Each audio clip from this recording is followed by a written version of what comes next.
Welcome back to What Was That? I'm Gabe Sanchez. Donald Trump is at it again. Another day means another scam, and this time, Trump went to visit a black church in Detroit. Biden's not doing anything like that. Look at the contrast of just this weekend. You got Donald Trump in Detroit talking to 8,000 people, and then at a black church, of course. I'm sorry, what did you say? You got Donald Trump in Detroit talking to 8,000 people, and then at a black church, of course. Well, leave it to Kellyanne Conway to try to spin this using alternative facts. And if it wasn't already obvious, there are not, I repeat, not 8,000 people in the audience at 180 Church. But Donald Trump's visit to a black church in Detroit really shows you how desperate he is to get their vote, especially when you remember he said this. We have cities that are worse, in some cases far worse. Take a look at Detroit. Take a look at what's happening in Oakland. Take a look at what's happening in Baltimore. And everyone gets upset when I say it. They say, oh, is that a racist statement? It's not a racist. Frankly, black people come up to me, say, thank you. Thank you, sir, for saying it. But even if you ignore what Trump said, there's still one major problem with Trump's visit to 180 Church in Detroit. Take a look at this video and tell me if you can see what it is.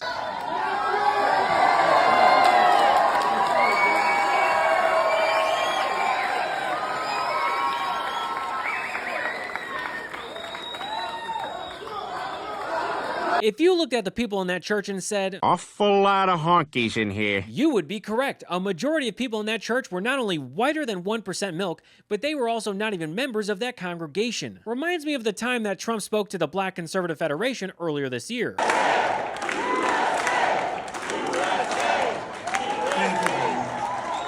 Now, while there are certainly black conservatives who support Donald Trump, that room was full of white people. These lights are so bright in my eyes that I can't see too many people out there. But I can only see the black ones. I can't see any white ones, you see? That's how far I've come. That's how far I've come. Maybe Trump was talking about these black Trump supporters. Now, if we go back to Trump's visit to 180 Church in Detroit, you might be asking, where did all these white people come from? Well, the answer is simple. Egghead Charlie Kirk and his organization, Turning Point USA. Which is kind of interesting when you remember that Charlie Kirk is a f***ing racist. If I'm dealing with somebody in customer service who's a moronic black woman, I wonder, is she there because of her excellence, or is she there because of affirmative action? It almost creates thought patterns that are not necessarily wholesome. It creates resentment, doesn't it, Heather? This is not a way to design society. If I see a black pilot, I'm going to be like, boy, I hope he's qualified. People from out of town attending Kirk's event posted photos at 180 Church while still wearing their TPUSA badges. And speaking of Charlie Kirk's Turning Point USA event in Detroit, where Donald Trump was a speaker, check out this.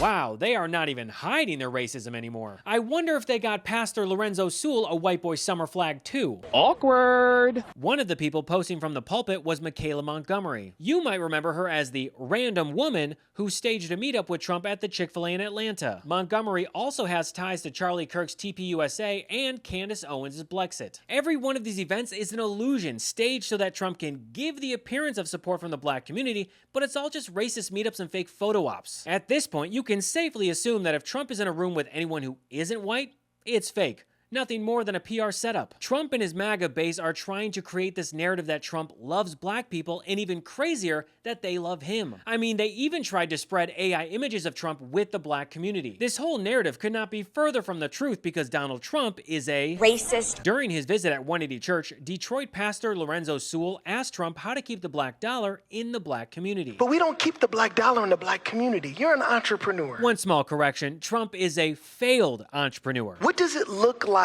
for black entrepreneurs to be able to get the resources they need so we don't look for a handout, but a hand up? And we talk about this. You have a lot of dollars in the black community, and they don't keep it. I think one of the biggest problems that I see is the crime. They have to stop the crime. If they stop the crime, you're going to see more and more stores sprout. Not only does Trump not answer the question, but then he tries to pivot to crime, which is ironic considering that Trump is a 34-time convicted felon. But what makes this whole exchange even crazier is that Pastor Lorenzo Sewell literally wrote an op-ed in 2023 praising the Biden administration for their infrastructure deal. It helped them fund a computer lab, free connectivity, and classes at 180 Church. So now that we know that detail, my question is, what did Trump or Republicans do for the black community, or specifically 180 Church? No worries, I'll wait. One eternity later. That's right, they did absolutely nothing. Well, okay, that's not actually true. They did do some stuff, but it was mainly trying to not pass the bill. The GOP has made their bed with Donald Trump, and now they're gonna have to lie in it. I want to thank today's sponsor, Miracle Made. Did you know that traditional bed sheets can harbor more bacteria than a toilet seat? It can lead to acne, allergies, and stuffy noses, and it's just gross. Miracle Made offers a whole line of self-cleaning antibacterial bedding, such as sheets, pillowcases, and comforters that prevent up to 99.7% of bacteria growth and require up to 3 times less laundry. Using silver-infused fabrics inspired by NASA, Miracle Made sheets are thermoregulating and designed to keep you at the perfect temperature all night long, so you get better sleep every night. These sheets are infused with silver that prevent up to 99.7% of bacterial growth, leaving them to stay cleaner and fresh 3 times longer than other sheets. No more gross odors. Miracle sheets are luxuriously comfortable without the high price tag of other luxury brands, and feel as nice if not nicer than sheets used by some 5-star hotels. Stop sleeping on bacteria. Bacteria can clog your pores, causing breakouts and acne. Sleep clean with Miracle. Go to trymiracle.com/Gabe to try Miracle Sheets today. And whether you're buying them for yourself or as a gift for a loved one, if you order today, you can save over 40%. And if you use our promo Gabe at checkout, you'll get 3 free towels and save an extra 20%. Miracle is so confident in their product, it's backed with a 30-day money-back guarantee. So if you aren't 100% satisfied, you'll get a full refund. Upgrade your sleep with Miracle Made. Go to trymiracle.com/Gabe and use the code Gabe to claim your free 3-piece towel set and save over 40% off. Again, that's trymiracle.com/Gabe to treat yourself. Thank you, Miracle Made, for sponsoring this episode. Now, according to Trump, he's done more for the black community since Abraham Lincoln. We've done more for, and I say this, I say it proudly, more for the black population than any president since Abraham Lincoln. Sound familiar? That's because Trump has been telling this lie for a while now. I say the fact is that I've done more for the black community than any president since Abraham Lincoln. I say it, nobody can dispute it. I've done more for black Americans than anybody with the possible exception of Abraham Lincoln. I think I've done more for the black community than any other president other than perhaps Abraham Lincoln, and I think it's true. I did more for the black community than anybody with the possible exception of Abraham Lincoln, whether you like it or not. People say, "Oh, that's interesting." You believe you did more than Lyndon Johnson, who passed the Civil Rights Act? I think I did, yeah. How? Because I got criminal possibly justice reform done. I got prison reform. Lyndon Johnson. I've done things. Well, he passed the Civil Rights Act. Since Trump loves to make this claim, let's look at his accomplishments. In 1973, the Department of Justice under the Nixon administration, out of all administrations, sued the Trump Management Corporation for violating the Fair Housing Act. Federal officials found evidence that Trump had refused to rent to black tenants and lied to black applicants about whether apartments were available, among other accusations. In 1989, Trump took out a full-page ad calling for the death penalty of 5 black and Latino teenagers known as the Central Park Five, who were falsely accused of a crime and imprisoned. And even years after the Central Park Five were exonerated, Donald Trump has refused to apologize for calling for their execution. Will you apologize to the Central Park Five? They've been exonerated. There have been videos, movies shown about the case, and you came out with a full-page ad saying that they should die, that they should have the death penalty.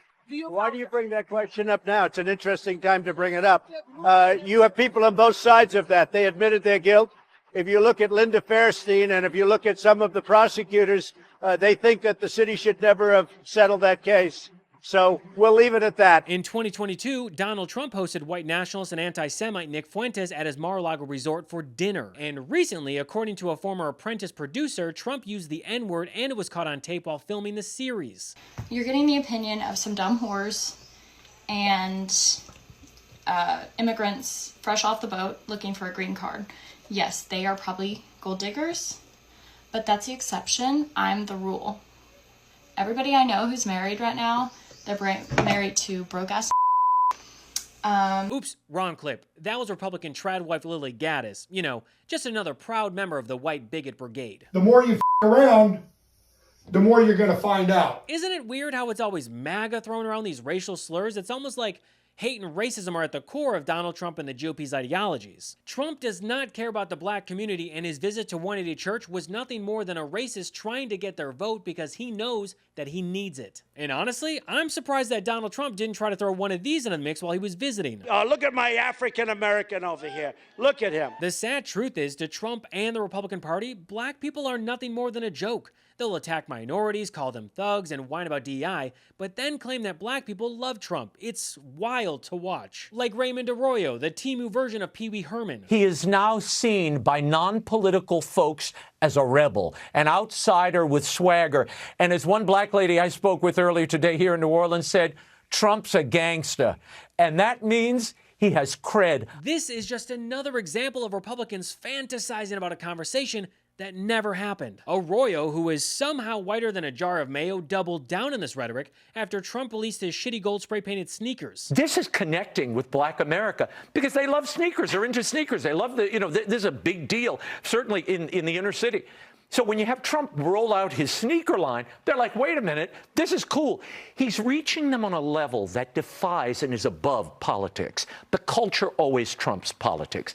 And Trump understands culture like no politician I've ever seen. So when I see Republicans claim that Donald Trump has won over the black community, or at the very least has their support, I laugh because it's verifiably false. That's why you always see the same actors who show up to say the same talking points on right-wing media. So when it comes to leaders who have actually invested in the black community, look no further than Democrats, Madam Vice President Kamala Harris, and President Joe Biden.